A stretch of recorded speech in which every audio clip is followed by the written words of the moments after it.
that is probably the coolest way to transfer the data files.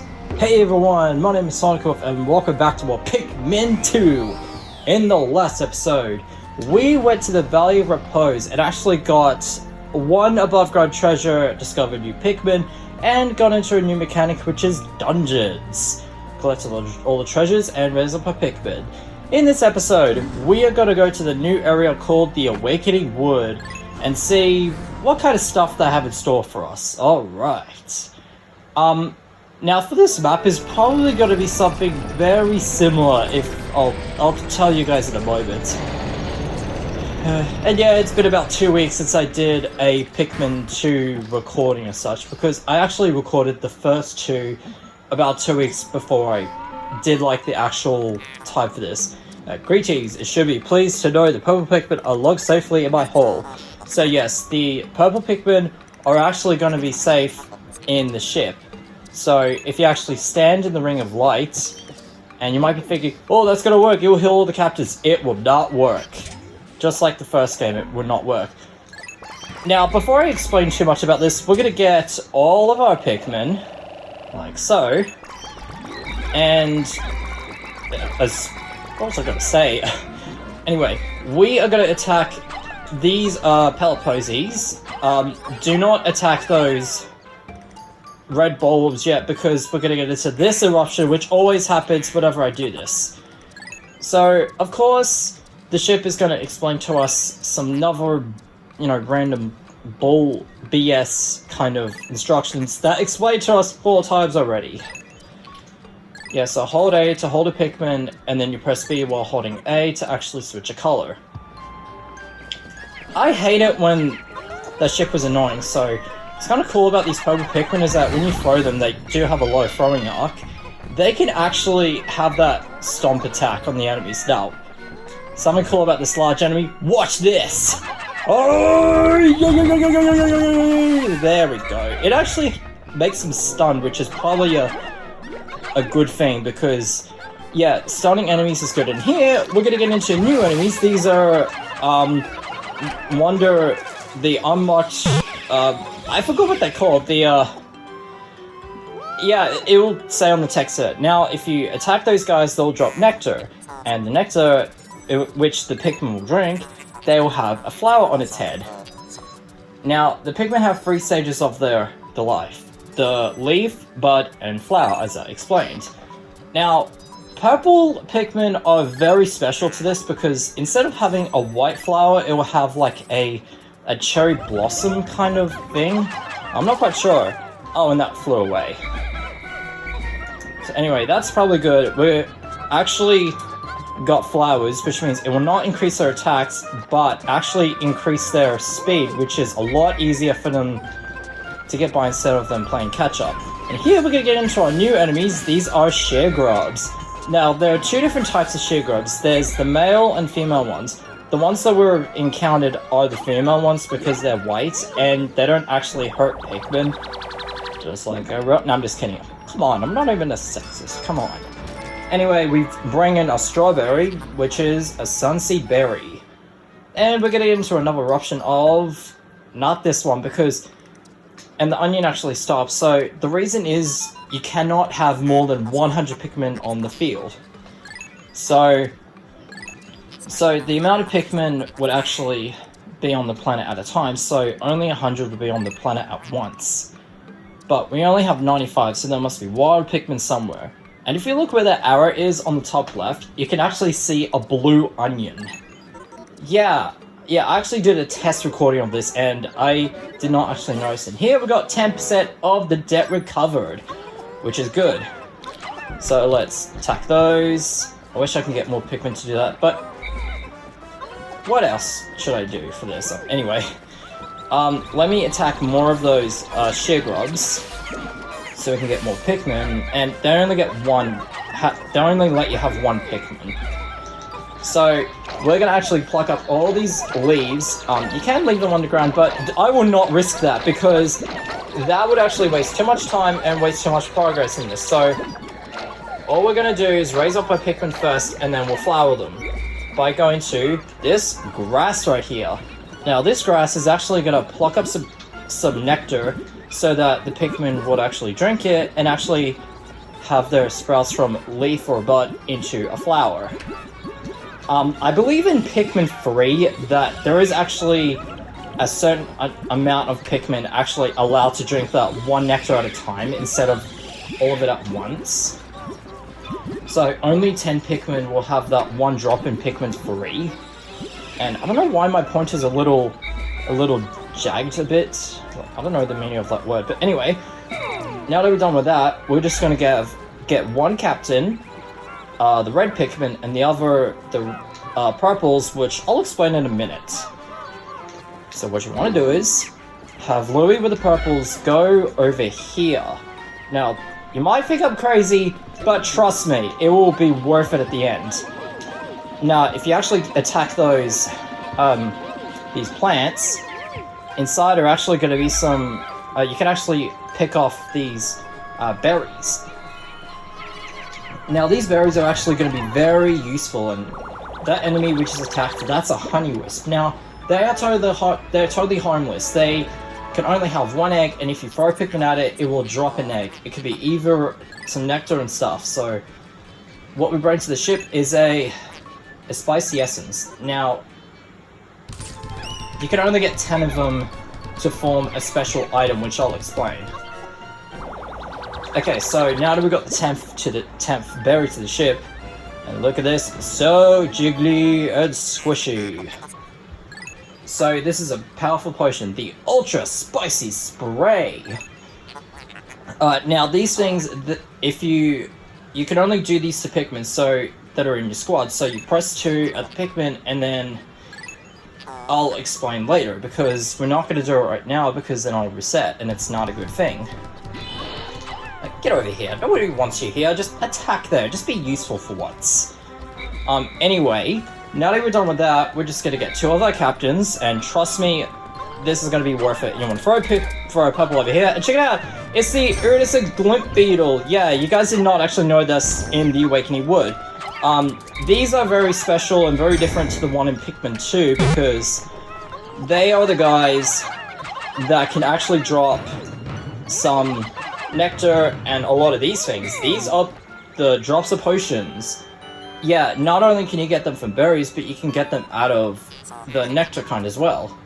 So 1 drop contains 1 dose. Now here's a bit of a glitch trick which I'll actually show, is that if you have one captain, I'll go to top view, do that, and have the other captain push that one into the nectar, have both of them suck it up, and you have 2 potions instead of 1. Yeah, I might find this a little bit of a glitch, but it's actually a really helpful tip, so it'll be very useful in the long run. Yeah, I remember trying to tell Dad about this, but he just won't listen to a 19-year-old kid. I don't know, that's just my own point of it, so... whatever, I can feel like just a jerk and just... You know what, forget it, because we have just enough berries, and we're just gonna attack the gate. So, I don't know what is wrong with me for the moment, because I don't want to waste too much time getting more berries, because I think 5 is actually plenty. I believe in the GameCube version it's down and up on the D-pad. And here we've encountered a new enemy. These are the cluckering burn gnats. Like, I must have forgot the names because it's been a while since I remember the names. And here we have another new enemy. These ones are in disguise, so it's the creepy Cruciferum. Now we're gonna throw a Pikmin at it. Go. Okay, go. I like the pose it's got. That is a good pose. Wow. Anyway, we go over here and we have a lot of pebbles attacking. Check it out, it's another dungeon. Biological senses are reacting violently. The ratings are enormous. Or, I did not say that word correctly. Anyway, so I fear for the face of danger. So this dungeon is going to have an element to it, so make sure you bring red Pikmin. So you might want to be prepared for the dungeons. So with this walkthrough, I'll show you what kinds of Pikmin you need in there. So you need mostly reds and a few purples. So the whole of beasts. We only have red fire element. Let's go in! Yep, and we all get into the dungeon. And now finally we get to see what happens when you're in the dungeon. The save kind of thing. Yeah, I have a problem with like save features when it saves automatically, especially when you have only one file. But for this game there's only a few, so that's very useful, especially when I make videos, and if I make a mistake I can actually just erase one of them and use the other two. But anyway though, now something you need to know about these dungeons is that you want to navigate around in the dungeons, like use your map occasionally and then go through the areas just to clear out the kind of space like that. Okay, so make sure you have one captain go near a dungeon and the other captain exploring and looking for treasures. That's the only tip I can actually give you that will be useful. So let's take this one, and where is the... Okay, here it is. These are new enemies. These are male shear grubs. Now, they can actually eat one Pikmin at a time, and they can actually sprout two Pikmin, which is very useful, but they're just annoying, so... they're actually less annoying in Pikmin 2, so you just... Something quite interesting about Pikmin 2, it's actually less glitchy that if you actually swarm Pikmin into them, and if they did get one Pikmin in its mouth, they can still attack it, but it does not actually eat a Pikmin before it dies, so that's probably the good thing. And we're going to collect this treasure, which is an NES D-pad. Yes, the Nintendo Entertainment System D-pad. So, have one captain go near the dungeon, and the other ones come with me. And where are the other three Pikmin? Oh, they're right with Alma. Yeah, go enjoying the captain with the giant nose. That's right. Now, for this treasure, let's see the name. What are the Pikmin doing? It's like they're grouping each other up and then just like staring at the ship. Stone of Glory. Yep, it's the glory days of the classic 90s and 80s commercials. I love those kind of commercials, especially with Pepsi Man, especially with that theme song, and even those weird commercials, like, I don't know, there was like a one for Yoshi's Island, where the guy was like eating a lot, but then suddenly explodes. Yeah, I just don't know why they thought of that as a good idea. But there is a censored and uncensored version. But anyway, we have gone into a Nirvana floor. Now, this is probably safe areas in dungeons, so some of them have them, some of them don't, but it's always kind of good just have a bit of relaxation if something bad happens. So, you can either get one or two nectars in one of those eggs. They'll have other enemies in it too. And we also get these candy pop buds. Now, so I'm going to throw some reds in there. If you do throw purples in these purple candy pop buds, they'll still count as purple Pikmin, but it will not go away unless you got Pikmin in the candy pop buds that it's not its own color. So that's a bit of a smart move that the designers were thinking. What else I was going to say? There was something I was going to say, but I must have forgotten. Oh, yeah, right. I must have forgot. Yeah, some of those treasures, they have a lot of, like, advertising, and most of them are from Japan. Like, especially, but I will explain it once we get to them. So first I'm going to flower these Pikmin. Yeah, have that all to yourself and make you even more morbid obese. That's what I... Nice choice of words there, Bowen. Like, seriously, I don't know what is wrong with me. Sometimes in these dungeons, they'll actually have eggs falling down on some of those dead ends. And sometimes they'll even have special surprises, which I'm not going to later during the game. So, now I got 75 reds, 20 purples. Let's go even deeper. So, we actually got 5 sublevels in this whole dungeon. And... 5 sublevels in the one dungeon, and you need to get all the treasures before you can move on. Now, here's a little bit of a thing about, what was I gonna say? yeah, these are one of the dungeons that have an element to it. So you want to dismiss your Pikmin by pressing C, and you want to whistle to the Pikmin, or you could just hold A and then press V or holding it to switch or whatever. There's a problem I have with the dismantling Pikmin, is that they don't actually spread each other properly. It's that they'll mix in one in another. So let me just get rid of all these fire geysers. It's probably easy on the Wii because I have a longer range so I can multitask.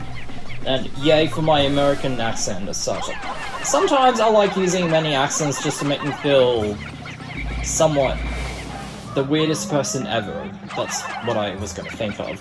So now that we're done with that, we are going to collect this, what was it called again?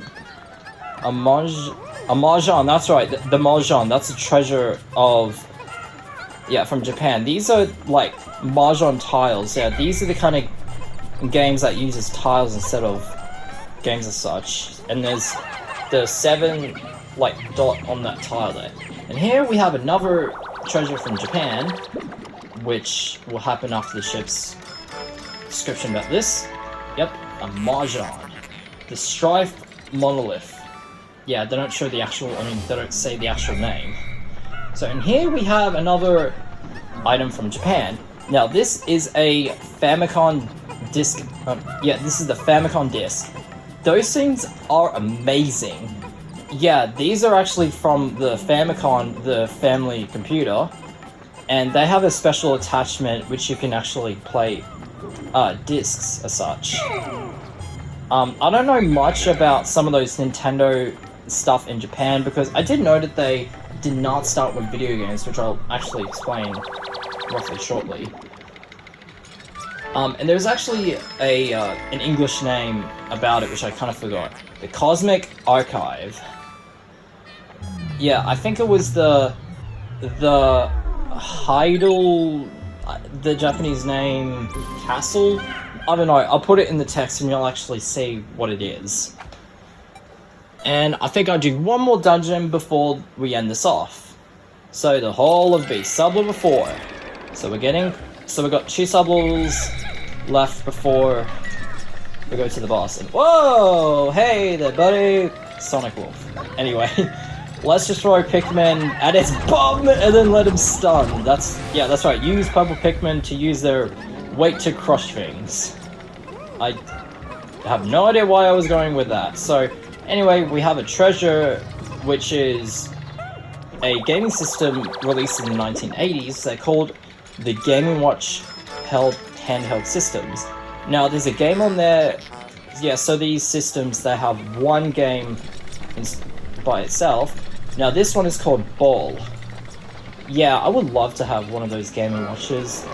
Whoa! I completely forgot about these guys. These are the new enemies, the Matinies, or I forgot their name as such. Now, these things, they waddle all over the place. They do not hurt Pikmin. They will give other Pikmin, except for Purples, a seizure, and you can actually throw Purples at it to use their bombing attack to actually, attack all of them at once. Yeah, that's what I was gonna go with that. So let me just throw a Purple and an egg. Yeah, sometimes Purples can actually crush an egg there, like that, just to save up time. And there's always a chance that there'll be potions in there, but I'm not quite sure if there is one as such, because it did happen before when I was doing a practice run for this. So now we're gonna go up here and attack a couple of the geysers. Oh, there's another treasure! Now, I'm getting a lot of, shots about, the ooh, as such. Now, this is actually a Nintendo kind of product. Yeah, it says Nintendo on there. These are the cards, which is actually from Nintendo Japan. Now, Nintendo, they started as a card company before video games in 1889, and then in the 1960s they kind of began their food company, and then in the 1980s they began their video game stuff. So Luck Wafer. Great pronouncing of the words there. There's always a problem with that treasure where it tends to be glitchy which kind of means that if you do collect it, the Pikmin would actually just like go through the boundary and die. I've seen that happen before one time. Now, something about these cards, there is a game which you can actually play on them, which is Hanafuta, I think. And also, yeah, you can actually get those cards on Nintendo Club. But unfortunately, Nintendo Club was actually shut down before we even got the chance to get the cards. I miss out on trying to do a kind of collecting kind of thing from Nintendo Club, but I don't know how that works exactly. I've seen a video of it one time. So anyway, enough chit chat. Let's go down in the rabbit hole with our ants as such. I call them ants because the Pikmin are like ants carrying stuff. Yeah, and you might know what I mean. So I think we're gonna end this off here. So next time on Pikmin 2, we are going to do the final level and progress throughout the game. So, see you guys there. What is this guy doing? Is he like sleeping? What is this guy doing? I mean, who is he? It's a giant worm! I cannot believe it!